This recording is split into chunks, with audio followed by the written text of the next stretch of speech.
We're joined by Canada Bob. Women love him, men want to be him. Hey Russ, how's it going?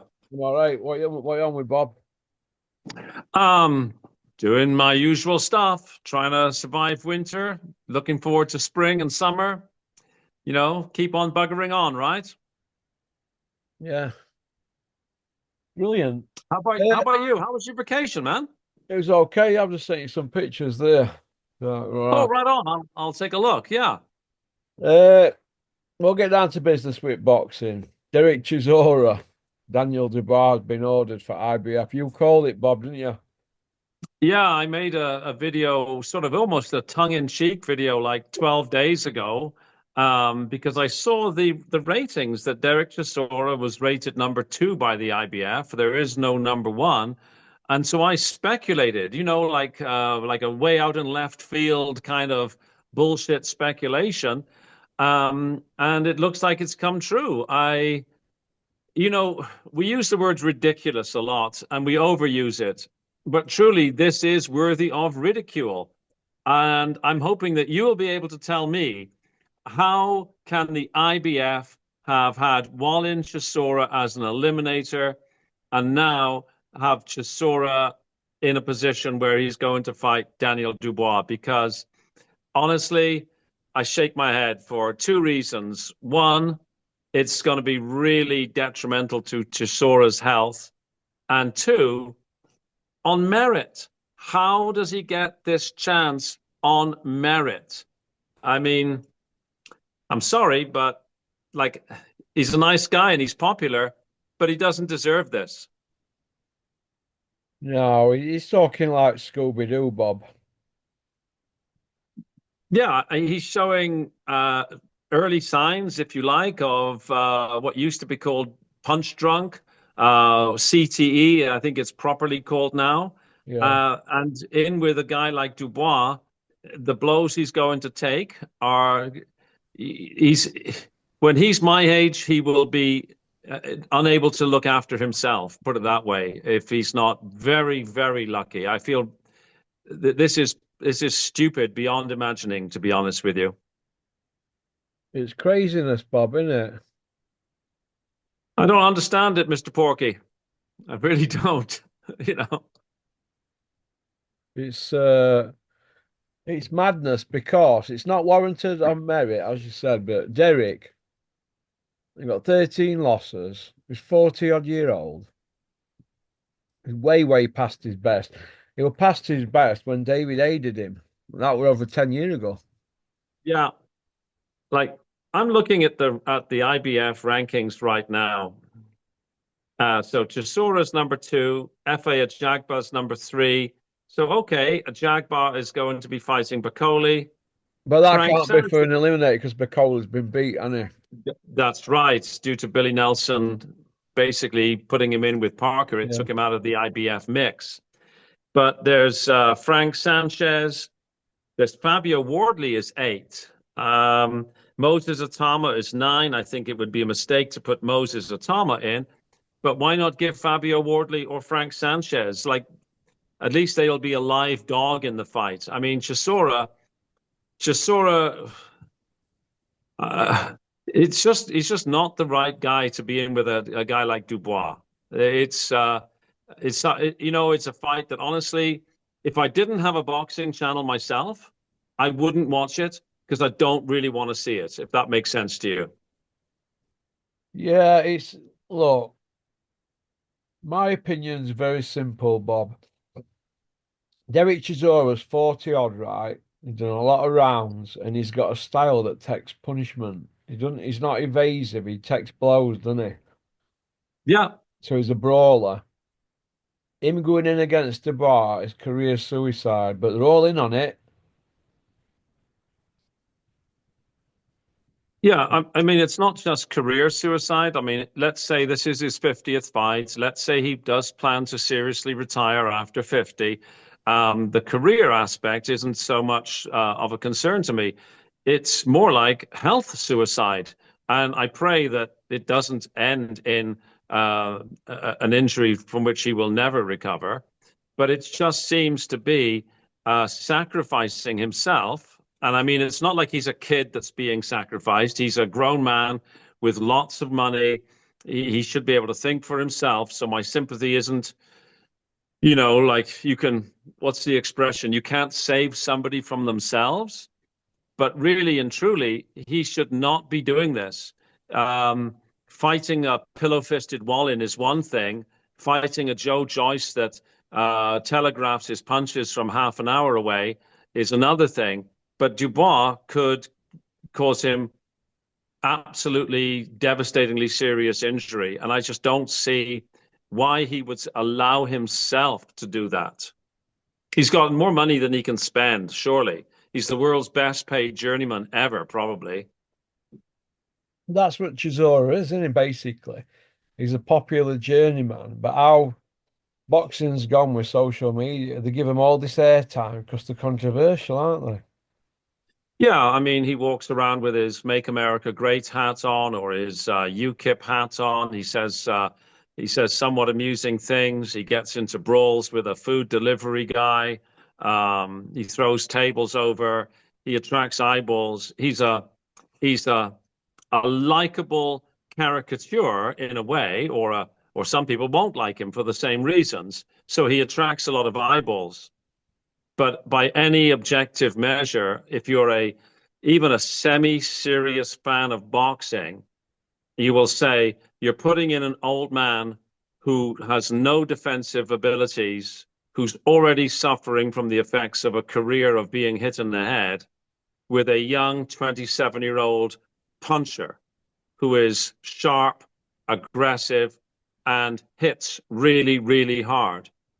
We've all seen this movie before, and those of us who've been around a long time will know, you know, our sporting heroes end up slurring their words, end up in a wheelchair, end up in a home for people suffering from dementia. George Trevallo's in a home. Joe Bugner's in a home. Sugar Ray Robinson didn't recognize his own face in the mirror. Riddick Bowe can't speak. Like, how many more of these instances do we want to see?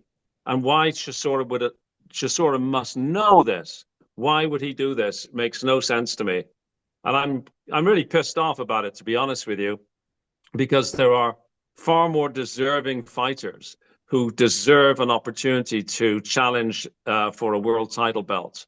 And it just doesn't sit right with me. So there's my rant for you. Yeah, it's dark times when they keep digging him up. There's more deserving. It's a bit like when you look at it, right? Who's doing all this lobbying and paying the most out to these commissioning bodies to get guys moved into position? A winner between Dubois and Chisora. It's a brick top win, isn't it? Because he wins either way, doesn't he? Brick top. Yeah. I mean, of all the names that I mentioned earlier, he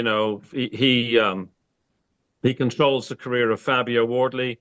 He controls the career of Moses Atoma. I don't think he controls the career of Frank Sanchez, but he controls the careers of most of these heavyweight boxers. So it's a win-win for Darth Warren. Um, you know who Darth I would like? Warren, Darth Vader. Yeah. So, I mean, you know, if there's any big, huge fans of Frank Warren watching this channel, then I apologize. Well, not really, but I anyhow. fucking don't. That's what I said, not really. Um, My cup of you know tea. who Russ, who I would like to see get a shot at a championship belt is Ajit Kabayel. I Yeah. think he's a very deserving candidate. If I had a magic wand, I would say Parker fights Usyk and Kabayel gets a chance to fight Dubois. Now I know that Kabayel isn't in the IBF, and that's why I'm saying magic wand. Why is Cabiel, Parker, and who's the other one that's doing it? Wardley? Why are they not getting slotted in for these sort of fights? Because they're all hungry and they're all doing the business, aren't they? At the moment. Yeah. Why are they? Why is Chisora before guys like these? How has it got to this? Well, this is one of the major problems with these individual sanctioning bodies. that if you look at the top 10 in each of the sanctioning bodies, there's very little crossover. And that's what's wrong with one of the things that's wrong with boxing is that if you go to your local pub or sports bar and you asked people to name the top 10 heavyweight boxers, you're going to get such a disparate view. In fact, a lot of people won't even recognize these names because it's so fragmented that it really and truly doesn't make much sense. I mean, I can see how Fabio Wardley is being maneuvered into a fight with Kubrat Pulev, who I think was a World War II veteran, if I'm not mistaken.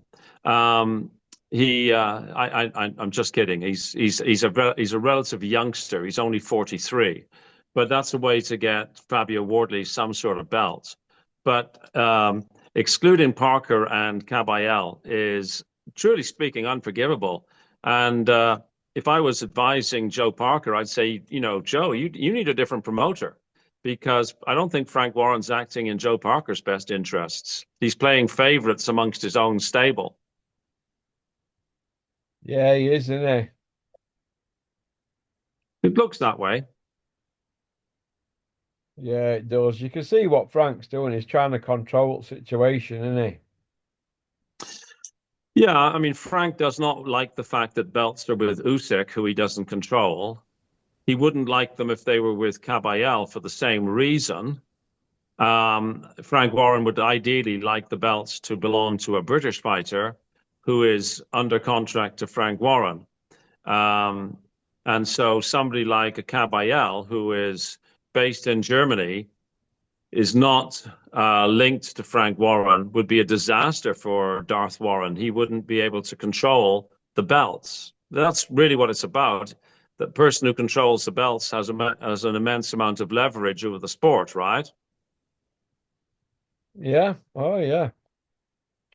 He'd like to control all Usyk's as well, though, wouldn't Oh, yeah, for sure he would.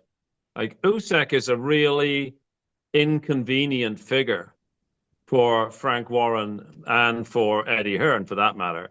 The rise of Usyk has really upset their plans. You can almost, see what their plans would have been. And Usyk just showed up like a bad penny, as it were, and kind of sewered their plans. And that's why Usyk, in my view, doesn't get anywhere near the credit or the flowers that he deserves. It's almost like they're trying to airbrush Usyk out of the picture. Um, even in media releases where they talk about Fury as the second best heavyweight or the co-best heavyweight of his era and all that stuff is like Usyk doesn't exist. Um, Imagine if Usyk was a Brit or an American, how he would be on the front cover of Time magazine. Oh my God, it'd be unreal, wouldn't it? Yeah, if Usyk was an American or a Brit, he would be he'd be on milk cartons and not for the reason of being missing. He'd be everywhere, right? But it's the It'd be boxing like Tiger establishment. Woods, wouldn't he? Michael Jordan type, wouldn't Yeah, it would he? be like Agassi, that. Andre Agassi, all that carry on, wouldn't it? Absolutely, it would be like that. And like look what they did with Anthony Joshua and Tyson Fury and Deontay Wilder. Three really um, average kind of heavyweights were built up into so that we would believe that we were living in a time of the gods, that this was a new golden era. In fact, a guy comes up from cruiserweight who's very, very good, world class, and beats them all. Well, he hasn't beaten Deontay Wilder, but Wilder has disappeared off the face of the planet. So, though I see Wilder's making a comeback, he's fighting some journeyman next month, I think. He'll get beat. He's shocking now, Wilder. But getting back to Usyk, yeah, he's not. He's never going to get his flowers, is he? No, I mean, we see the same thing, to be honest, with the Klitschko's, who were actually much, much better on records than that most of the Western media would have us believe. And Usyk will be in that same category. It's only real students of the history of the game that will really appreciate how good Usyk has been. Olympic gold undisputed cruiserweight, undisputed heavyweight.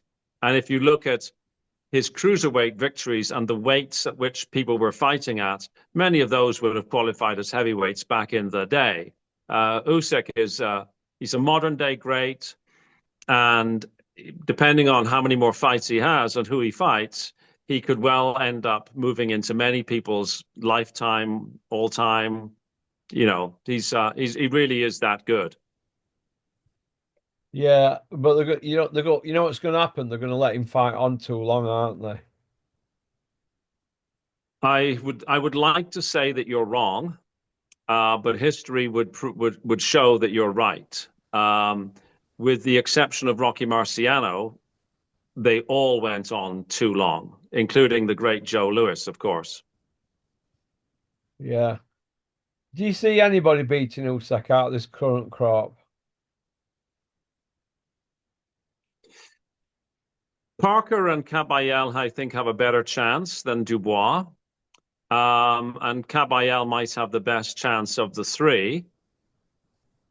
I think that if he ends up fighting on too long, then we would see we once his legs go, which they could go overnight, right? At his age, once his legs go, then he's going to become a lot more vulnerable. But if I was a betting man, I would say that of the current top four, nobody has more than a 40% chance of beating Usyk based on Usyk's last performance. But we have seen Usyk slow down half step of pace, maybe. And so a Caballel or Parker, in my view, have a better chance than Dubois. Though I always put a question mark against Dubois because honestly, I want to make sure that Vada is on Dubois like a fat kid on a jelly donut. They've been given belts via email. Two belts now, a WBA and that other one, IBF. Yeah, yeah. He's yeah. I'm not a big fan of Daniel Dubois, as you may or may not know. He's a paper champion, in my opinion, anyway, and a quitter. So he's black track bullied people who didn't put it on him. If you start putting it on him, it's when he puts it on him, he don't want to know. Usyk mesmerized him in front of us at our eyeballs. Yeah, I mean, what I find the the most interesting about the Usyk Dubois fight is after Usyk was hurt, and clearly he was hurt.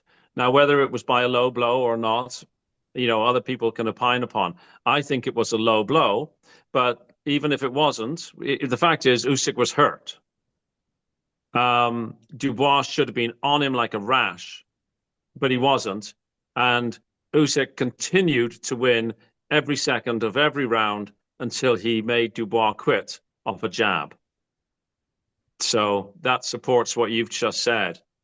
And if AJ had fought a different fight, which obviously clearly he didn't, that might have well had a different outcome as well. Yeah. But Yeah. AJ has shot him, but The state of AJ at the moment, I mean, talking Jake Paul, aren't they? you know Eddie what's Hill. interesting? Sorry, Ross, I spoke over you. Go ahead. Oh, yeah, I was saying Eddie Hills. I was saying he could see the Jake Paul Joshua fight happen, and why not? Oh my God, the brass balls on these people. You know what's interesting about the Jake Paul call out of AJ Well, is that it's who Jake Paul has not called out. I know. He's he, he didn't and hasn't called out Jai Opataya because Jai Opataya would be up for it. He's called out AJ because he sees in AJ fundamental weaknesses. Like we all think that AJ would wipe the floor with Jake Paul, which he should.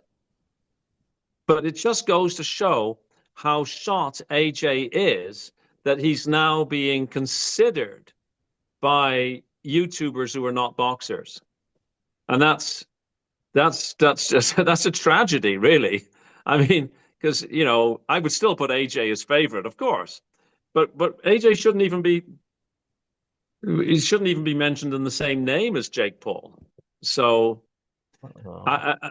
I I don't know. I think he's done, in my view. I like AJ. Don't get me wrong. I'm not a AJ.